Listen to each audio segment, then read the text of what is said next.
Hi,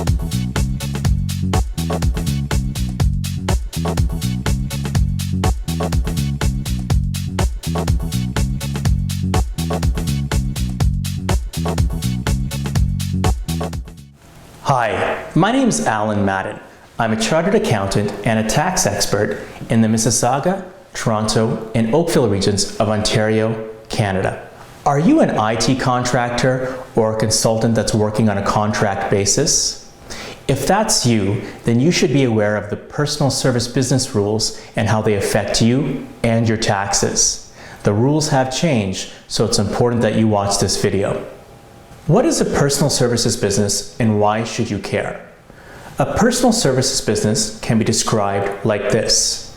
If it weren't for the corporation, you would be a regular employee. In other words, you are an incorporated employee. A PSB has really bad tax consequences for you. I'll list them. Number 1, the small business deduction is disallowed.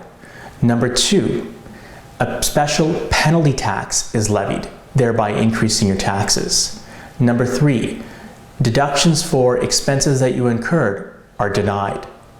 As a result of all of these factors, your corporation's tax rate increases from a low of 15.5% to a high of 39.5%.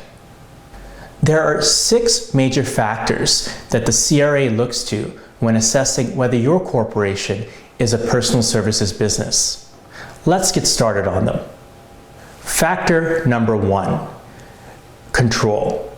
Your employer determines how and when you are supposed to work. Control is exercised by your employer. Also, you have to report to your employer on a daily or regular basis. If the factor of control is present, then it's more likely that your corporation will deem to be a personal services business. Number 2, tools and equipment. If your employer provides you with all of the tools and equipment that you need to do your job, then it's more likely that you'll be considered to be a personal services business. Tools and equipment include such things as your computer, your fax machine, software, etc. Note that if your employer reimburses you for tools and equipment that you purchased, it's the same as if the employer had purchased those tools and equipment directly for you. Factor number 3, if your employer does not allow you to subcontract your work to others, then it's more likely that you will be considered a personal services business. Number 4, financial risk. If you don't take any financial risk whatsoever, it's more likely that your corporation will be considered to be a personal services business. Let's look at some examples of financial risk. Number 1, your employer pays for all of your costs, like your cell phone, internet, home office expenses, car expenses, and other out-of-pocket costs. Number 2, you're not liable to the end customer if the project is a failure because of you. Number 3, you don't have any risk for bad debts, so you know that your payment from your employer is in fact guaranteed. Factor number 5, opportunity for profit.